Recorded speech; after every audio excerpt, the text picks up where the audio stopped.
The dust of Cottonwood Creek tasted of grit and failed promises. Hiram Reed felt it settle on his tongue as he stood outside the general store, the midday sun beating down on the cracked earth, bleaching the landscape to the color of bone. Weather-beaten storefronts leaned against each other like tired old men, their painted signs faded by years of sun and sand. It was a town gasping for breath, much like his own life. He had come for supplies, a grim accounting of his dwindling funds against the coming winter, but had paused, his hand resting on a worn leather satchel, a familiar weight against his hip. Then the world exploded. The first gunshot was a sharp crack that ripped through the sleepy afternoon. Quiet followed instantly by another. A woman screamed. Glass shattered from the bank across the street, spraying onto the boardwalk like jagged ice. Men in dusters, their faces obscured by grimy bandanas, spilled from the bank's doors, firing their pistols into the air. Panic erupted. People scrambled for cover, overturning barrels and kicking up clouds of dust. Horses whinnied in terror, their eyes rolling white. Hiram's training kicked in before thought. Years in the cavalry had honed his instincts to a razor's edge. He dropped low, pulling a young boy who'd frozen in the middle of the street with him behind an overturned water trough. "Stay down, son," he commanded, his voice a low growl. The boy, no older than 10, was trembling, his face pale with shock. The robbery was brutal and efficient. One man stood guard, his rifle sweeping the street, while 2 others loaded saddlebags with cash. The leader, a man who moved with a chilling predatory grace, emerged last. He was taller than the others, his duster immaculate despite the chaos. He pulled down his bandana, revealing a face that was handsome in a severe, unsettling way, with eyes as cold and gray as a winter sky. Hiram watched from his meager cover, his hand hovering near the revolver at his hip. But he was one man against 4, and his duty was to the boy cowering beside him. He would not draw unless he had no other choice. The gang leader's eyes scanned the street, a flicker of amusement on his lips as he surveyed the terror he had wrought. Then his gaze landed on Hiram. It was as if the world narrowed to the space between them. The man's smile faded, replaced by an unnerving stillness, a look of cold, deliberate recognition. He started walking toward the trough, his boots making no sound in the thick dust. The other outlaws were mounting up, eager to be gone. "Carver, let's go," one of them yelled. The leader, Carver, ignored him. He stopped just feet from where Hiram was crouched, his presence a palpable threat. "Well, well," Carver said, his voice a low, cultured drawl that was entirely at odds with the violence around them. "Fancy meeting you here." Hiram didn't respond. He rose slowly, positioning himself between Carver and the boy, his body a shield. "Take what you came for and ride out," Hiram said, his voice level. Carver's cold eyes flicked over Hiram's worn clothes, his calloused hands, the deep lines of grief etched into his face. A cruel smile touched his lips. "I have what I came for," he said, gesturing to the heavy saddlebags on his horse. "But I find myself in the mood for a souvenir." His gaze dropped to Hiram's neck, where a silver chain disappeared beneath the collar of his shirt. Before Hiram could react, Carver lunged. His hand was a vice, fingers hooking the chain and yanking hard. The silver links bit into Hiram's skin, and with a sharp snap, the chain broke.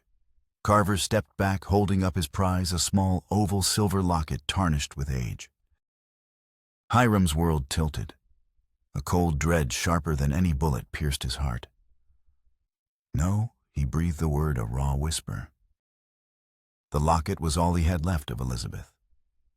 Inside a miniature portrait, her face captured in eternal youth, her smile a gentle memory that had been his only comfort through 7 years of suffocating silence. It was his anchor, the last tangible piece of a life that had been stolen from him. "Please," Hiram said, the word torn from him. "Anything else?" "Not that." Carver held the locket between his thumb and forefinger, admiring it as if it were a common bauble. He snapped it open, his cold eyes studying the tiny portrait within. A pretty thing, he mused. Your wife. Hiram's jaw clenched so tight, a muscle jumped. He took a step forward, his hand dropping to his revolver. I wouldn't. Carver warned, his own pistol appearing in his hand with blurring speed. A locket for a life seems a fair trade, don't you think? Unless you'd prefer to leave the boy an orphan. He glanced meaningfully at the terrified child still hiding behind the trough. The choice was no choice at all. Defeated, Hiram's shoulders slumped. The fire in his gut turned to ash. Carver smiled a victor's smile. This wasn't random plunder. It was a violation, deliberate and deeply personal. He snapped the locket shut, the click echoing in the sudden silence of the street. Consider it a down payment, he said, his voice dropping to a conspiratorial whisper. I'll be in touch. He turned, vaulted onto his horse, and spurred the animal into a gallop. His gang followed, thundering out of town in a cloud of dust and stolen money, leaving behind a shattered bank, terrified citizens, and one man whose world had just been broken for a second time. Hiram stood frozen, his hand at his throat where the locket used to be. The skin was raw, a faint line of blood marking the theft. But the real wound was deeper, a gaping hole where his last connection to Elizabeth had been ripped away.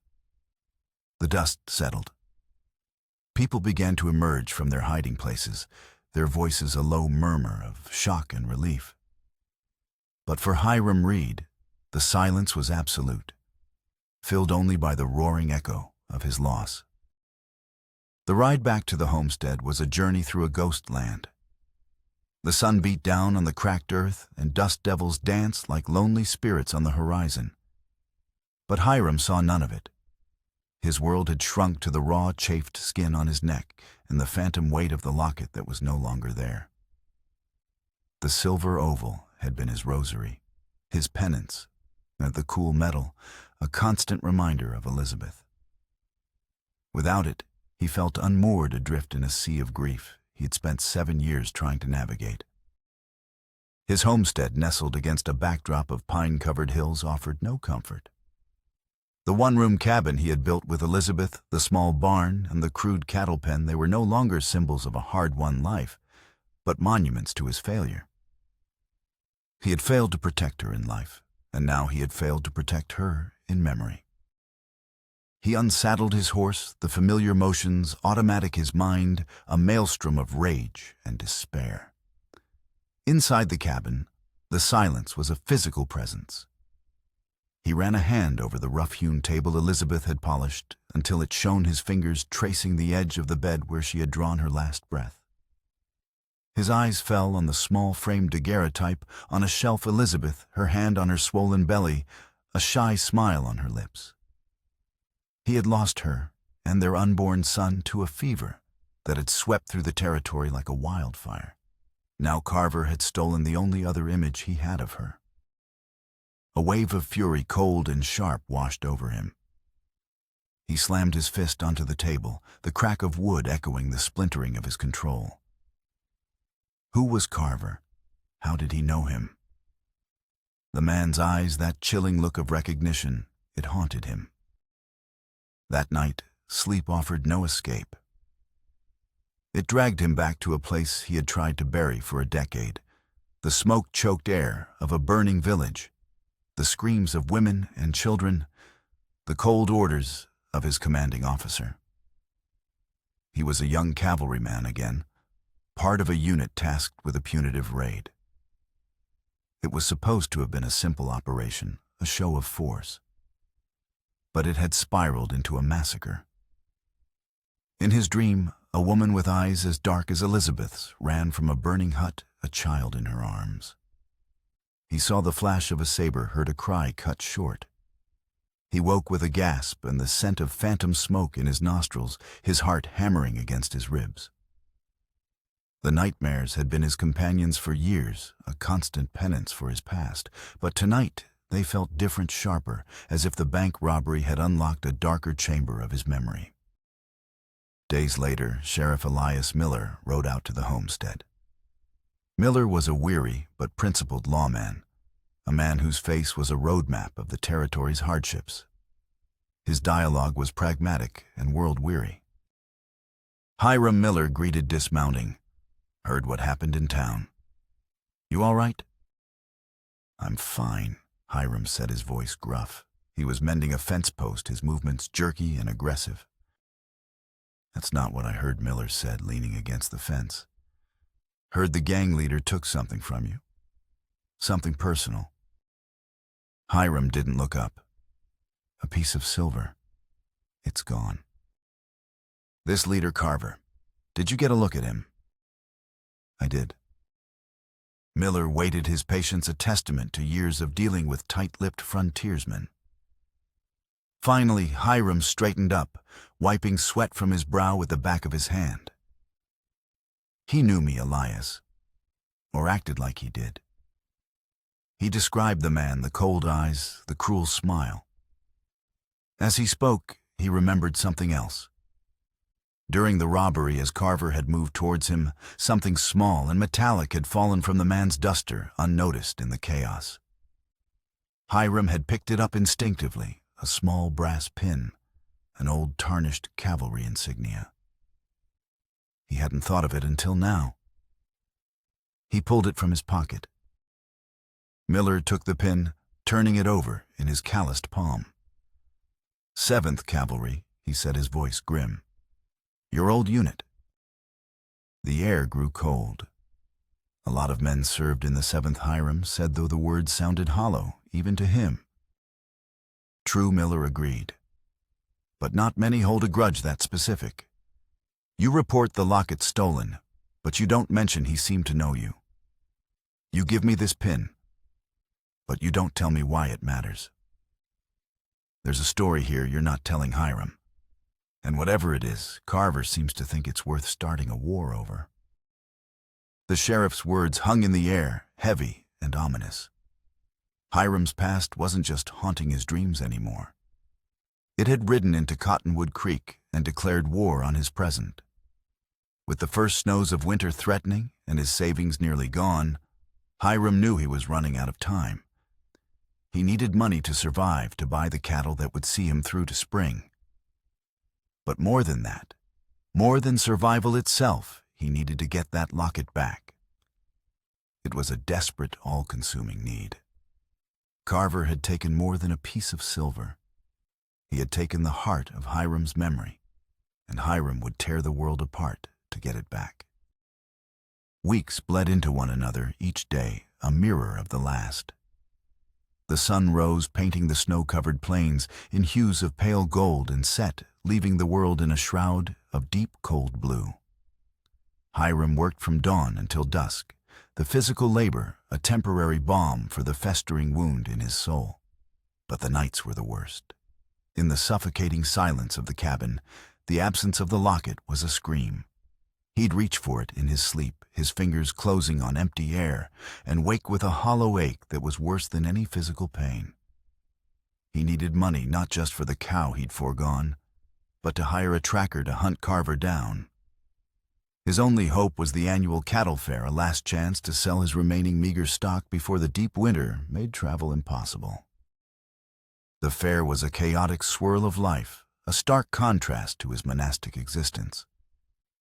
Men in heavy coats bartered loudly, their breath pluming in the frigid air. The lowing of cattle and the sharp scent of wood smoke filled the sky. Hiram moved through the throng, a ghost in his own life, his purpose singular and grim. He had no interest in the socializing, the shared flasks of whiskey, the brief camaraderie of men united against a harsh land. He was there for one thing only. Then a burst of raucous, cruel laughter drew his attention. It came from the far end of the fairground, where a crowd had gathered in a loose, jeering circle. A familiar knot of ice formed in Hiram's stomach. He changed course, his boots crunching on the frozen earth. Chained to the back of a wagon was a half-dozen figures, their faces etched with despair. Apache captives. The practice was supposed to be outlawed, a relic of a more brutal time, but here it was thriving in the open. They were thin and dirty, their clothes torn. Most had their heads bowed, but one stood apart. She was young, perhaps 25, with long black hair that fell in tangled waves. Her deerskin dress was ripped across the chest, but she did not cower. She stood straight, her chin raised, her dark eyes burning with a fire that defied her chains. She looked like a queen among slaves. And standing on the wagon bed, gavel in hand, was Carver. Hiram froze. The world seemed to slow, the sounds of the fair fading to a dull roar. It was him. The same cold eyes, the same cruel twist of his lips. He was auctioning human beings with the same casual arrogance he'd shown while robbing a bank. The silver locket glinted on a chain around his neck, a profane ornament against his dark shirt. It lay against his chest, a constant mocking reminder of Hiram's loss. "How much for this one?" a drunken miner called out, pointing a grimy finger at the defiant woman. "Looks like she's got some fire in her." Carver grinned a predator's smile. "Oh, she has fire all right," he said, his voice laced with sly wit. "Bit my hand when we brought her in. Had to teach her some manners." He gestured to a fresh bruise on the woman's cheek. "But she'll learn. In the right hands." The men laughed. Hiram felt something twist in his gut, a venomous cocktail of rage and disgust. He should turn and walk away. He was here for money to hunt this very man. Getting involved was madness. But he couldn't move. He was tethered to the spot by the woman's unflinching gaze and the sight of Elizabeth's locket resting on her tormentor's chest. $30, Carver announced. A fair price for a healthy young squaw. Think of the uses you could put her to. Hiram's hand went to the small pouch inside his coat. It held every last dollar he had in the world. The money for his future, for his revenge. It was meant to be the weapon he would use against Carver. 40, Hiram's voice cut through the crude laughter. Heads turned. The crowd parted slightly as he stepped forward. Carver's eyes found his, and the smug smile on his face widened into a look of genuine, delighted surprise. "Well, look who it is," he drawled. "The grieving husband. Come to do some shopping," he tapped the locket. "Or did you just miss this?" Hiram's jaw clenched. He ignored the bait.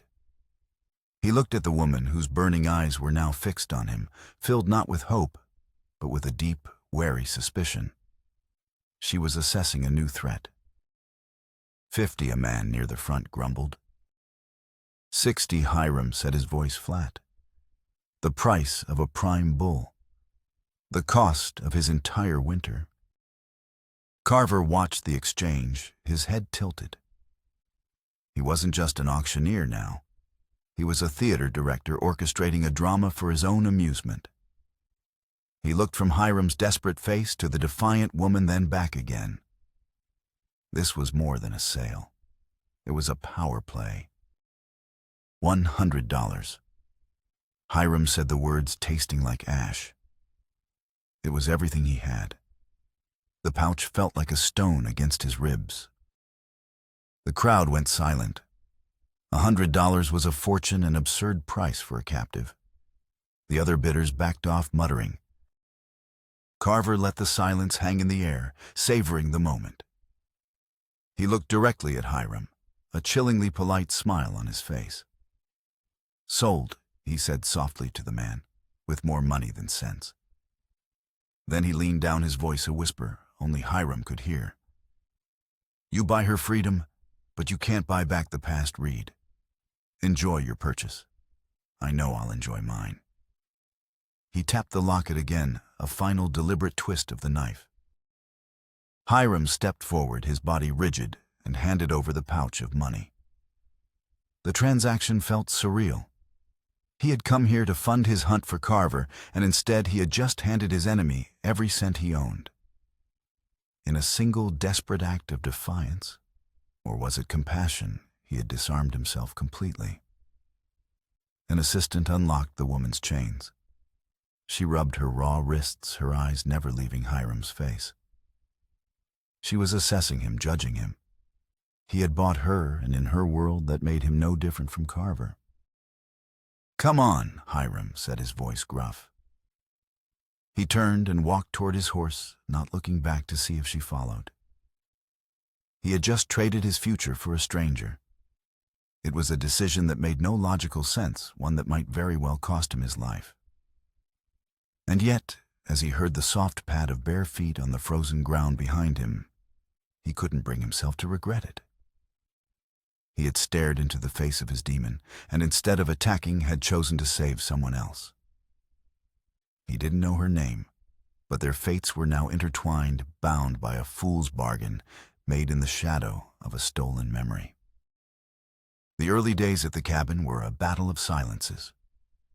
The woman whose name he learned was Nara moved through his small home like a phantom, her presence a constant, watchful weight. She was deeply distrustful, her body a coiled spring ready to bolt or strike. Every gesture from Hiram, no matter how benign, was met with suspicion. When he offered her his coat on the long ride home, she had stared at it as if it were a snake, before finally reluctantly taking it against the biting cold. Their first night was a taut, unspoken negotiation of space. The cabin had only one bed, Elizabeth's bed. The moment Nara's eyes fell on it, her body went rigid, the fear in her gaze a palpable thing. To her visible surprise, Hiram had taken a spare blanket and laid it on the hard floorboards by the door, positioning himself as a guard, not a threat. The bed was hers. He saw the confusion in her eyes, the first crack in the wall of her fear. She had expected a cage. He had offered her a sanctuary, however small. She did not thank him. Gratitude was a currency she could not afford to spend. Instead, she watched him, her dark eyes missing nothing, and the way he favored his right hand, and the worn cavalry coat he hung by the door, and the revolver he checked and placed within reach every night. She was studying him, learning his habits, looking for weakness. Hiram, for his part, struggled to communicate his intentions. His words were few, eroded by years of solitude. "I mean you no harm," he had told her, the phrase sounding clumsy and inadequate. She had simply stared at him, her face a mask of stone. How could she believe him? He was a man of the world that had destroyed hers. One afternoon, he found her by the window, staring out at the snow-dusted pines, her posture so still she might have been carved from wood. He knew she was planning her escape.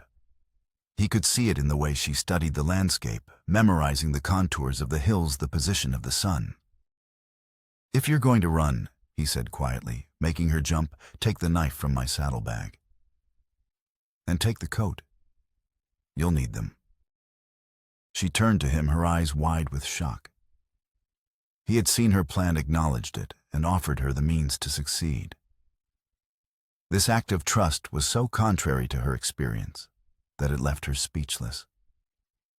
She simply nodded, a flicker of something unreadable in her gaze. She didn't run that day, or the next day, or the threat of Carver, however, was never far. A few days after they returned, Hiram spotted two riders on the ridge overlooking his property. They were too far to identify, but their stillness was menacing. They were watching the cabin, scouting. Carver was sending a message. "You are not safe." Hiram didn't tell Nara, not wanting to add to her fear, but he began sleeping even more lightly, the revolver moving from the table to the floor beside his blanket. The cultural divide between them was a chasm. He tried to offer her food. She would eat only after he had eaten first, watching him for any sign of trickery. He was a rancher, a man who saw the land as something to be tamed and owned. She was of the earth, a woman who understood its rhythms, its secrets. he saw a barren winter landscape. She saw a larder of roots and herbs hidden beneath the snow. One morning, Hiram was trying to fix the cabin's leaky roof, his fingers clumsy with cold, his old hand injury throbbing. He dropped his hammer, and it slid down the roof, disappearing into a deep snowdrift. He cursed his breath, a cloud of frustrated vapor. He was about to climb down when he saw Nara below. She had seen the whole thing. Without a word, she began to search the snowdrift, not randomly, but with a focused, methodical grace. She plunged her arm into the snow, feeling probing. After a moment, she pulled out the hammer and held it up to him.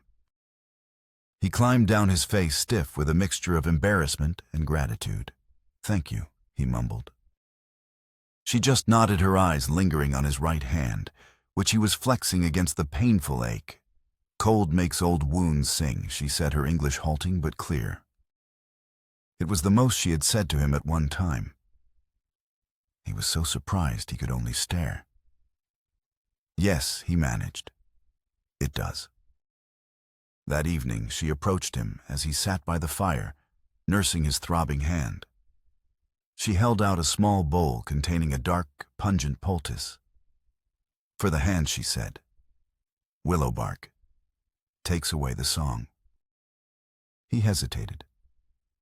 For a moment his own distrust mirrored hers. But then he looked into her eyes and saw not a challenge, but a simple, unadorned offering, an exchange. He had offered her shelter. She was offering him healing. He held out his hand, and she gently applied the paste, her touch surprisingly soft. The warmth spread through his aching joints, and for the first time in a long time, the pain began to recede. It was a small moment, a truce in their silent war of mistrust. They were still strangers, a soldier and a captive, bound by a violent world. But in the quiet warmth of the cabin, surrounded by a hostile wilderness and the ever-present threat of Carver's men on the ridge, a fragile partnership was being forged, one poultice, one found hammer, one shared silence at a time. The tentative partnership born of shared chores and silent understanding began to blossom in the harsh winter soil. Hiram, a man who had not willingly taught anyone anything since his cavalry days, found himself becoming a teacher. He started with simple words pointing to objects in the cabin. "Table," he'd say, his voice gruff. "Stove. Rifle." Nara would repeat the words, her thoughtful, deliberate cadence smoothing the rough edges of his pronunciation. Her mind was sharp, and she learned quickly not just the words, but the grammar that connected them. In the long evenings by the flickering light of the fire, he would scratch letters onto a small slate. He taught her the shape of an A, the curve of a B. She in turn showed him things he had never known about the land he called his own. She pointed out the tracks of a snowshoe hare he had missed, showed him which pine needles could be steeped into a tea to ward off sickness. He was teaching her his language. She was teaching him hers, the language of survival written on the face of the land. He also taught her to use the rifle. A weapon is a tool, he explained, breaking it open to show her it was unloaded. It's best to know how to use the tools you have. She was a natural, her steady hand and keen eye, making her a quick study. As she learned to handle the rifle with confidence, he saw a subtle shift in her demeanor. The hunted look in her eyes was replaced by a quiet strength. She was no longer just a victim. She was a survivor, arming herself for the next battle. Meanwhile, the shadow of Carver loomed. Hiram rode into Cottonwood Creek to meet with Sheriff Miller, sharing his suspicions and the story of the cavalry insignia. Miller listened, his expression growing grimmer. "Carver's no common outlaw," Hiram the sheriff said, his world-weary voice low. "He's got a reputation. Smart, cold-blooded. But this vendetta against you? It's personal. I've been digging. There was an incident about 10 years back. A cavalry raid on a peaceful settlement near the Red River. supposedly looking for renegades, but it turned into a slaughter. Officially, it was a tragedy, a mistake. Unofficially, it was a massacre. Hiram felt the blood drain from his face. The Red River. The burning village from his nightmares. "My unit was there," he whispered, the words like stones in his throat. "I know," Miller said gently. "Records show a lot of civilians died. Settlers who had made peace with the local tribes, lived among them." The sheriff's words landed like hammer blows. A peaceful settlement. Civilians.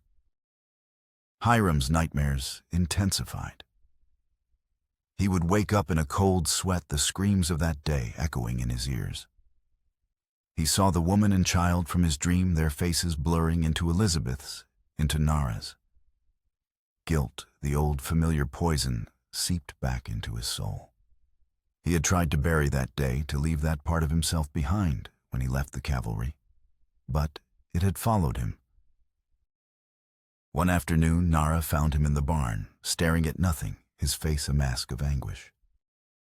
"Your dreams are loud," she said, her voice soft. She stood a few feet away, her presence a quiet question. "They carry the scent of smoke and fear."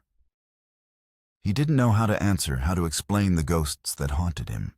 He just shook his head, unable to speak. She stepped closer. "The past is a heavy blanket, Hiram Reed. Sometimes it keeps you warm. Sometimes it smothers you." Her simple, profound statement cut through his haze of guilt. She understood. She who had lost everything understood the weight of memory. Their bond deepened, forged not just in shared lessons, but in shared wounds. They were two broken people finding in each other's company a way to piece themselves back together. They had created a small, fragile world of their own, in the isolated cabin, a world where they were not a soldier and a captive, but simply Hiram and Nara, partners against the encroaching darkness. But the darkness was closing in. Hiram, cleaning out the barn, found a small, unfamiliar leather pouch snagged on a nail near the back door. It must have been dropped by one of Carver's scouts. Inside, among a few coins, was another brass insignia pin, identical to the first. Carver wasn't just taunting him. He was leaving a trail of breadcrumbs leading Hiram back to the past he so desperately wanted to forget. The message was clear. "I know who you are. I know what you did. And I am coming for you." The confrontation came on a day when the sky was a sheet of iron gray, pregnant with snow. Hiram was splitting wood, the rhythmic crack of the axe, a counterpoint to the tense silence that had fallen over the homestead. He had felt it all morning, a prickling on his skin, the feeling of being watched. He knew Carver was close. He appeared as if from nowhere, stepping out from the line of pine trees at the edge of the clearing. He wasn't alone. Two of his men flanked him, rifles held loosely but ready. Carver himself was unarmed, his hands in the pockets of his duster, a picture of casual menace. He walked toward Hiram, his boots silent on the packed snow. "Reed," he said, his voice a chillingly polite greeting. "We need to talk." Hiram lowered the axe, but didn't let go. It felt solid and reassuring in his hands.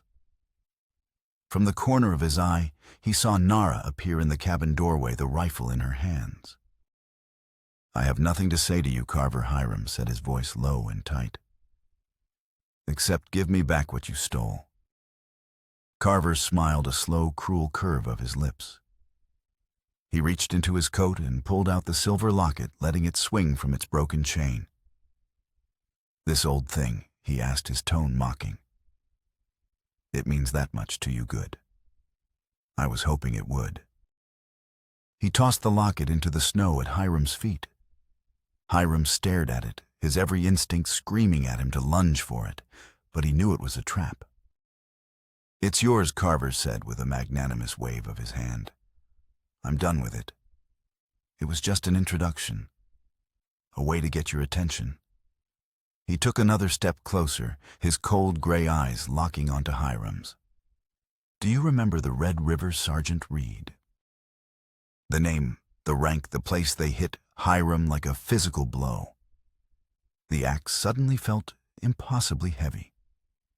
The world around him seemed to recede, the pines, the gray sky, even Nara in the doorway, all fading into the background.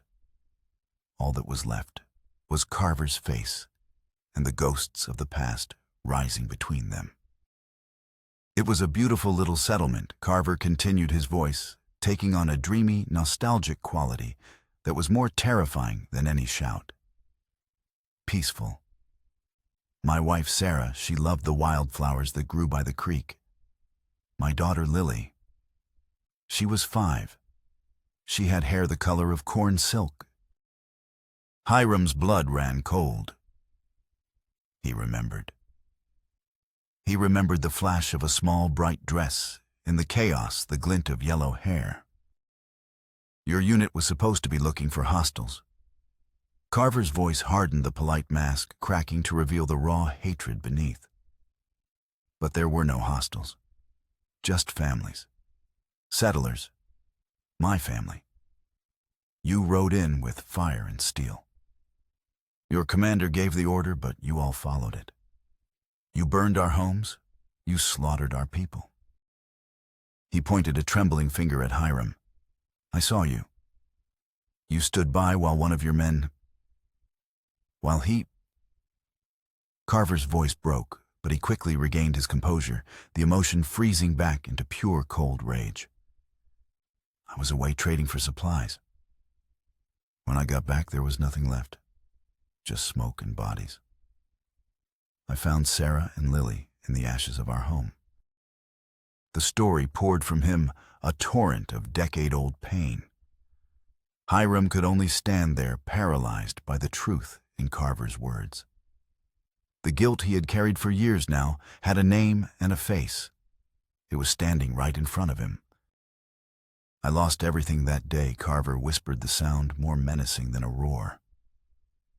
So I decided you would too. I spent years looking for you. When I finally found you living out here with your sad little shrine to your dead wife, it was perfect. A man who already has nothing to lose. But a man clinging to a memory, you can dismantle him. Piece by piece. The entire plot was laid bare. The bank robbery wasn't about money. Stealing the locket wasn't random cruelty. Buying Nara was a strategic move to bleed him dry. It was all an elaborate, horrifyingly personal revenge scheme. Taking the locket was just the beginning. Carver sneered, his composure returning. Taking your land, your life. That's the main event. I wanted you to know why. I want you to feel every bit of what I felt when I stood in the ashes of my life. I'm going to take this woman you've bought, and then I'm going to burn this place to the ground with you inside it. An eye for an eye, Sergeant Reed. A family for a family. The world crashed back in on Hiram. The conflict was no longer about a stolen locket or a piece of land. It was a war of ghosts, a battle between a man consumed by vengeance and a man drowning in guilt. Carver's pain was real, his motive horrifically understandable. And in that moment, Hiram felt his own moral certainty crumble to dust. How could he fight a man whose life he had helped destroy? The revelation shattered Hiram. The foundation of his self-loathing, a vague and shapeless guilt, now had a name: Lily and Sarah Carver. He was not just a soldier who had followed orders. He was the architect of this man's personal hell. His resolve, the cold fury that had sustained him, evaporated, replaced by a paralyzing shame. He saw the ghosts of Carver's family in the swirling snow, heard their phantom screams in the wind. The axe fell from his numb fingers, thudding softly into a drift. He was a monster. Carver was right to want him dead. He retreated into the cabin, into himself. He unearthed a bottle of whiskey he kept for medicinal purposes and began to drink, seeking not warmth, but oblivion. The liquor did little to dull the images burning in his mind. He saw the raid with terrifying clarity, the smoke, the chaos, the faces twisted in fear. He had been a young man, eager to prove himself, caught in the bloody machinery of war. But that was no excuse. He had stood by. He had let it happen. Nara watched him, her expression a mixture of concern and confusion. She had heard Carver's story, had seen the fight drain out of Hiram. For days he was a ghost in his own home, moving from his chair to the whiskey bottle, and back again, his eyes vacant and haunted. "You drink to forget," she said one evening, her voice cutting through his stupor. She stood before him, her arms crossed, her patience finally exhausted. "But the bottle is a poor grave. The ghosts always climb out." "You don't understand," he slurred, the words thick on his tongue. "I killed them. His wife, his child." "You were a soldier," she said, her voice flat. And in that one sentence, Hiram heard the shift. The word soldier was no longer a simple statement of fact. It was an accusation. It was the same word she had used to describe the men who had destroyed her village, murdered her husband, and sold her into slavery. For the first time she was looking at him and seeing not Hiram, her protector, but one of them. Her crisis of trust was a quiet but devastating blow. She grew distant, her movements around him, wary, the comfortable silence they had built, replaced by the tense, guarded quiet of their first days together. She still tended to the chores, still shared meals with him. But the partnership was broken. How could she trust a man who had been part of the same kind of brutality that had shattered her own life? Their bond, so fragile and new, was being tested to its breaking point. One night, Hiram woke from another nightmare, his shirt soaked in sweat, the screams of the raid still ringing in his ears. He stumbled out of the cabin into the biting cold, gasping for air, trying to escape the prison of his own mind. Nara followed him out. The moon was a sliver of ice in the black sky, casting a pale, ghostly light on the snow. "He is coming back," she said, her voice devoid of emotion. "He will do what he said." "Let him," Hiram whispered, his shoulders slumped in defeat. "I deserve it." Nara's face hardened. "You will let him kill you. Let him take me. You will die for your ghosts and leave me to mine." Her words were sharp, a slap of cold reality. "Your guilt is a luxury, Hiram Reed. It is the indulgence of a man who still has a choice. I do not. I must survive. If you will not fight for yourself, then what of me? Was I just another purchase you will now discard?" Her accusation pierced through his self-pity. He had saved her, brought her into his life, made a silent promise to protect her. Now consumed by his own past, he was preparing to abandon her. He looked at her truly, looked at her for the first time in days. He saw the strength in her jaw, the fire in her eyes that had not been extinguished by all the horrors she had endured. She was not asking him to be a hero. She was asking him to be a partner, to honor the bond they had forged. I don't know how to fight him, Nara," he confessed, his voice breaking. "He's not wrong." "He is not right either," she countered fiercely. "Vengeance is a fire that burns the hand that holds it. His pain has made him a monster, the same as the men who killed my husband. Do not let your guilt make you his willing victim." She stepped closer, her breath misting in the cold air. "The man I have come to know is not the soldier from your dreams. That soldier is a ghost. I am real. This life is real. Fight for it. Fight for me." Her words were a lifeline. He clung to them, pulling himself out of the drowning depths of his guilt. She was right. His past was a ghost, but his present, this woman, this home, was real. He had a choice. He could let his guilt consume him, or he could fight for the slim chance of a future.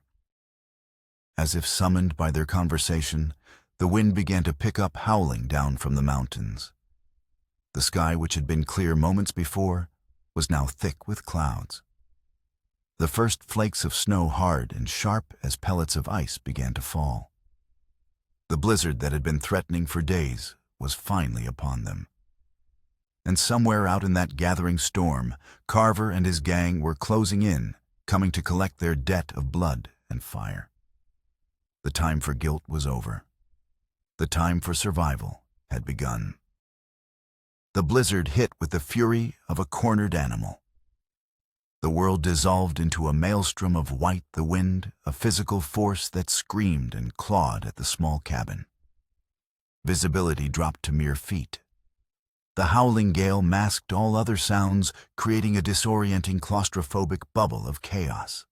Inside, the fire roared in the stove, the lantern light casting long dancing shadows that turned the familiar room into a place of menacing shapes.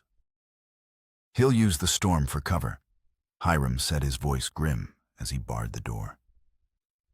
He had sobered instantly, the whiskey's haze burned away by adrenaline. Nara's words had reignited something within him, not the cold fury of before, but a grim, steady resolve. He would not die on his knees. Nara stood by the window, peering into the swirling whiteness the rifle held with practiced ease. "They are here," she said, her voice calm. "I feel them." The first sign was a flicker of movement near the barn, a shadow that was not a shadow there and gone in a blink. Then another. They were moving into position, using the blizzard's chaos to surround the cabin. The attack began not with a bang, but with a sudden splintering crash as the cabin's single window exploded inward, showering the floor with glass and snow. A shot rang out, the bullet thudding into the wall just above Hiram's head. "Get down!" Hiram yelled, pulling Nara to the floor behind the heavy oak table.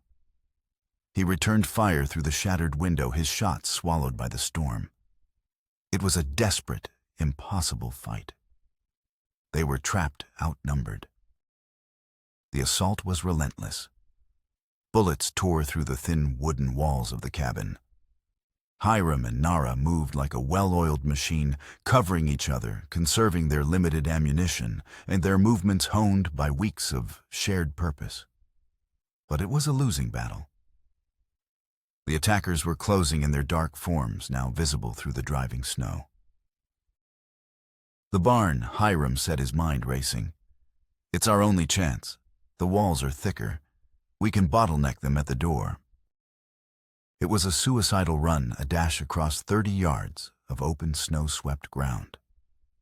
But staying in the cabin meant certain death. "On my signal," Hiram said, meeting Nara's eyes. He saw no fear in them, only a fierce, unwavering determination. "Run." He kicked open the back door and laid down a covering fire, his revolver bucking in his hand. Now. They ran. The wind tore at them, the snow blinding them. Figures emerged from the white curtain, rifles blazing. A bullet grazed Hiram's arm, a line of fire against the biting cold. He stumbled but kept moving, firing back, pushing Nara ahead of him. They reached the barn and slammed the heavy door shut, dropping the thick wooden bar into place, just as bodies slammed against it from the outside. They were safe for the moment. The barn was a cavern of darkness and shadows, the only light coming from a single lantern hanging from a central beam, swinging in the drafts, making the shadows writhe and dance. The air was thick with the scent of hay and fear. The wind howled through the cracks in the walls, a mournful chorus to their desperate fight.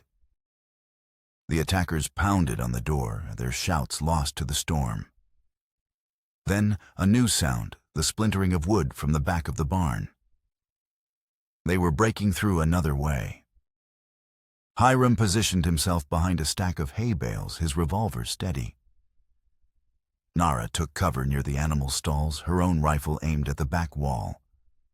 The seconds stretched into an eternity. Then, with a final crash, a section of the wall gave way. and a figure scrambled through silhouetted against the swirling snow. Hiram fired. The man fell without a sound.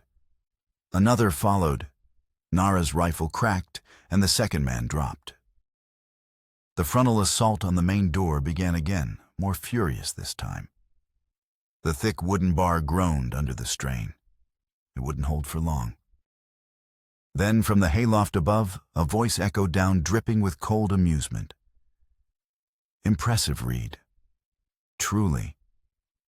But it's over. Carver. He had found a way in through the loft hatch. He stood on the edge of the loft, looking down on them like a god passing judgment. "It's just you and me now," Sergeant Carver said, dropping lightly to the barn floor. He held a large, heavy-bladed Bowie knife, the steel glinting in the swinging lantern light. "I want to do this up close. I want to see the light go out of your eyes." He advanced on Hiram. As he moved into the lantern's arc, the light caught a detail on his exposed forearm where his sleeve was pushed back. A tattoo, a strange, jagged symbol branded into his skin. Suddenly, Nara gasped a sharp intake of breath that was not from fear. Her eyes were fixed on the brand.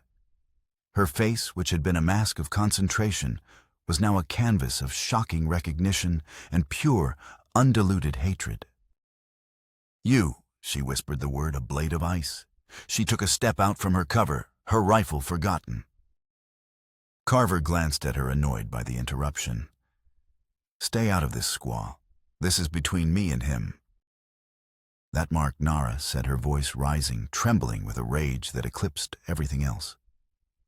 She pointed at his arm. "I saw it on the man who killed my husband. The man who led the raid on my village." The world stopped. Hiram stared at her, then at Carver, his mind struggling to connect the pieces.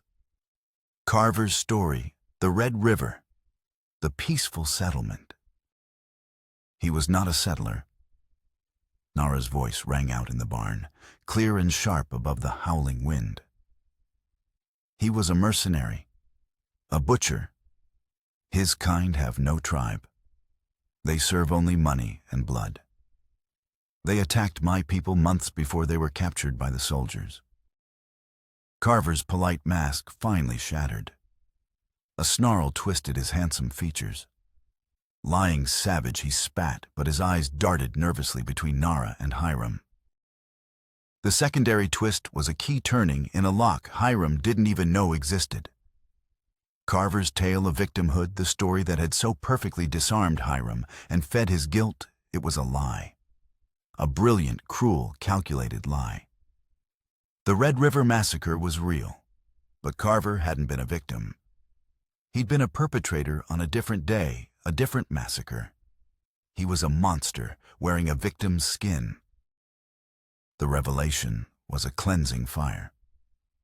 The weight of his guilt, the chains of shame that had paralyzed him, shattered and fell away. He wasn't facing a wronged man seeking justice. He was facing a murderer, a slaver, the very embodiment of the brutality that had destroyed both his life and Nara's. The moral clarity was absolute. It was all a lie. Hiram said, his voice quiet, but filled with a newfound terrible strength. He rose to his full height. The ghosts of the past no longer haunted him. They stood with him. Carver, seeing his psychological weapon destroyed, abandoned all pretense and charged the knife held low. The final battle was not one of tactics, but of pure, primal fury. It was a desperate, ugly struggle in the flickering, hellish light of the swinging lantern. They crashed into stalls, the terrified lowing of the cattle adding to the cacophony. A kick from Hiram sent Carver stumbling back. Carver lunged the knife, slicing through Hiram's coat, cutting a shallow line across his ribs. Hiram fought with a clarity he hadn't felt in years, freed from the prison of his past. He was fighting not just for his life, but for Nara's, for the future she had made him believe in. As they struggled locked together, Hiram saw Nara moving not in fear, but with purpose. She grabbed a heavy pitchfork, its tines gleaming. With a final desperate surge of strength, Hiram pushed Carver back, sending him sprawling near the main door. At that exact moment, the bar on the door, weakened by the assault, finally gave way. The door burst open, and Carver's two remaining men stumbled in their forms dark against the raging blizzard. For a heartbeat, everyone froze. Then Carver laughed a ragged, triumphant sound. "It's over, Reed." But as his men raised their rifles, Nara acted. With a powerful cry, she lunged not at Carver, but past him, driving the pitchfork deep into the chest of the man closest to the door. The second man turned surprised, and Hiram's revolver, which he'd scooped up from the dirt, roared. The man crumpled. It was just Carver and Hiram again. Carver stared in disbelief at his fallen men, and then at Nara, who stood panting, the pitchfork still in her hands, her eyes burning with righteous fire. That moment of distraction was all Hiram needed. He charged, tackling Carver, and the two men went down in a tangle of limbs. The knife skittered away into the shadows. It was a brutal fist fight, now lit by the madly swinging lantern. But the fight was already over. Carver had lost his power, his narrative, his men. All he had left was a pathetic brute force that was no match for Hiram's redeemed spirit. Hiram's fist connected with Carver's jaw once, twice. The fight went out of the man. He lay limp, his face a ruin, his cold eyes finally empty. The battle was won. Battered, bleeding, but alive, Hiram pushed himself to his feet and went to Nara. They stood together in the doorway of the barn, the blizzard still raging around them, the bodies of their enemies at their feet. They had saved themselves. Dawn broke, pale and quiet. The blizzard had exhausted itself, leaving the world pristine and silent, buried under a thick blanket of new snow. The silence was so profound, it felt like a physical presence, a stark contrast to the night's violent chaos. Hiram and Nara, battered but alive, stood in the yard surveying the devastation. The cabin was riddled with bullet holes, the window a gaping mouth. The barn door hung from a single hinge. The bodies of Carver's men lay half-buried in the snow, their brief, violent lives ended. They worked in silence, tending to their wounds first. The cut on Hiram's ribs was shallow, and Nara cleaned and dressed it with a practiced hand. His arm ached where the bullet had grazed it. Nara had a collection of bruises, but was otherwise unharmed. They moved through the grim task of dragging the bodies into the barn out of sight, and their movements synchronized their shared trauma, a silent, unbreakable bond between them. As the sun climbed higher, casting a brilliant cold light on the snow, they heard the sound of approaching horses. Hiram's hand went to his revolver, his body instantly tense, but Nara placed a calming hand on his arm. A moment later, Sheriff Miller appeared over the ridge, two deputies with him. He'd followed the gang's trail from town, slow-going in the storm, arriving hours too late to help, but in time for the aftermath. Miller took in the scene, the damage to the cabin, the blood on the snow, the grim set of Hiram's jaw, and dismounted. His weary eyes held a deep understanding. "Looks like you had a busy night," he said, his voice a low rumble. "They came for us," Hiram said simply. "We defended ourselves." The sheriff nodded, walking toward the barn. He looked inside, his face impassive as he surveyed the bodies. "Carver." "Inside," Hiram confirmed. Miller came back out and stood before Hiram, his gaze direct. "There'll be questions, an inquiry. But from the looks of it, this was self-defense. Carver and his men had a reputation. No one's going to shed any tears." He paused, his eyes softening slightly. "You should have waited in town, Hiram." "This is our home," Hiram said, glancing at Nara. "We defend our home." Later, after the deputies had loaded the bodies onto a spare horse to be taken back to town, Miller shared a cup of coffee with Hiram by the stove. Nara was outside, already beginning the work of clearing the snow and assessing the damage. "I need to tell you something." Elias Hiram said, his voice heavy. He told the sheriff everything about the Red River raid, about his role in it, about Carver's lie. He confessed the guilt he had carried for a decade, the weight that had nearly crushed him. Miller listened without interruption, his expression thoughtful. When Hiram was finished, the sheriff was silent for a long moment, swirling the coffee in his mug. "War makes monsters of good men, Hiram," he said finally. "And it gives monsters an excuse to be what they always were. You made a mistake 10 years ago. You paid for it every day since. Carver, he was a different breed. He used his pain as a weapon to hurt others. You used yours to wall yourself off. There's a difference." He stood up, placing a hand on Hiram's shoulder. "The official report will say Carver and his gang of known outlaws attempted to rob an isolated homestead and were killed in the attempt. The end. What you do with your past now, that's up to you." After Miller left, Hiram found Nara in the barn, gently calming the spooked cattle. The swinging lantern was still the shadows gone.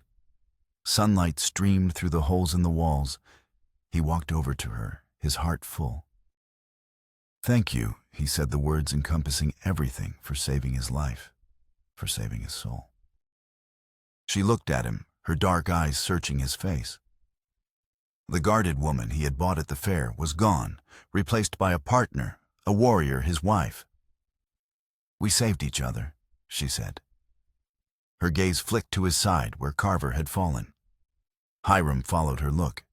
Lying in the dirt, half hidden under some hay, was the silver locket.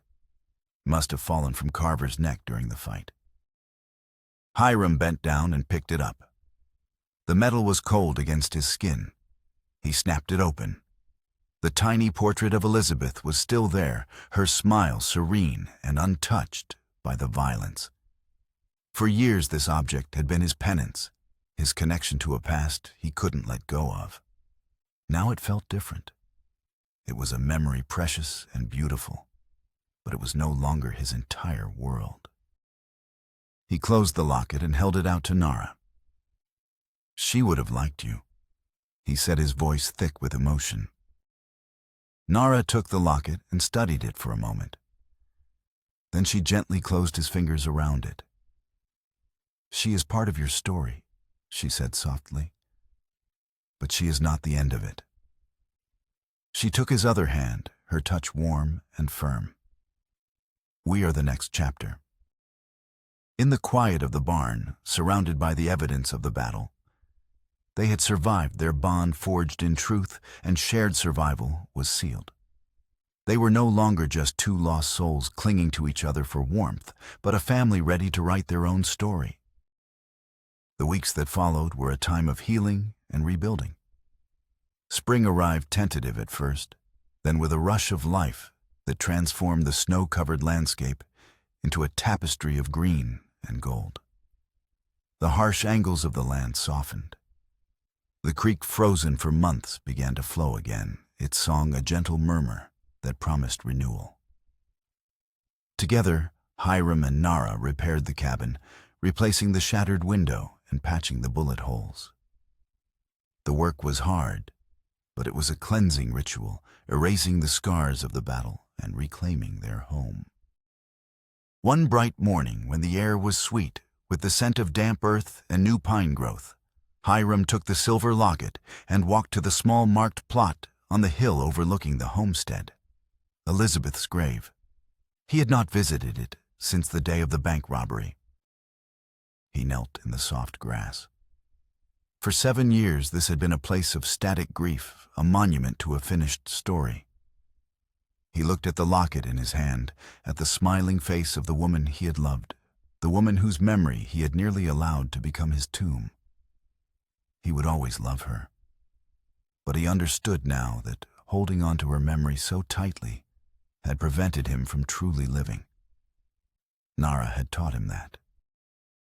He had brought a small sapling with him, a young aspen he had found growing by the creek. With his bare hands, he dug a hole at the base of the simple wooden cross that marked the grave. He placed the locket inside, nestling it among the roots of the sapling. He then filled the hole, packing the earth firmly around the young tree. This was not an act of forgetting, but of planting. He was entrusting Elizabeth's memory to the living earth, allowing it to become part of the cycle of growth and change. The sapling would grow its roots intertwined with his past, its leaves reaching for the future. It was a symbol of peace, an acceptance that life moves on, that love can find new soil in which to grow. He stood feeling a lightness in his soul he hadn't felt in years. He was no longer a man haunted by ghosts. He was a man with a future. He walked back to the cabin where Nara was tending her burgeoning garden. She had a gift with the earth, and rows of green shoots were already pushing their way toward the sun. She looked up as he approached, a smudge of dirt on her cheek, her eyes bright. She knew where he had been, what he had done. No words were needed between them. They stood together, looking out over the land that was theirs. The homestead was no longer just his solitary outpost, but their shared future. It was a place of hard work and simple joys, a sanctuary they had fought for and won. Nara placed a hand on her stomach, a small, quiet gesture. "This spring brings more than new plants, my husband," she said, her voice soft, yet filled with a strength that resonated deep in his soul.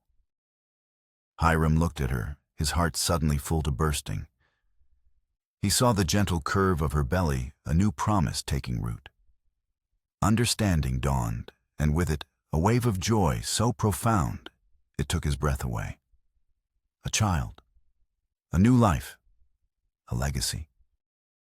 He reached out his calloused hand, covering hers, feeling the warmth of her skin, the life nascent within. This was the true resolution. Not the defeat of an enemy, but the creation of a family. The broken pieces of his life and of hers were being reformed into something new, something whole, something filled with astonishing, unlooked-for hope. The sun warmed their faces. In the distance, the aspen sapling stood slender and hopeful against the blue sky. The story of Hiram Reed, the grieving widower, was over. The story of Hiram and Nara and the family they would build on this hard, beautiful land was just beginning.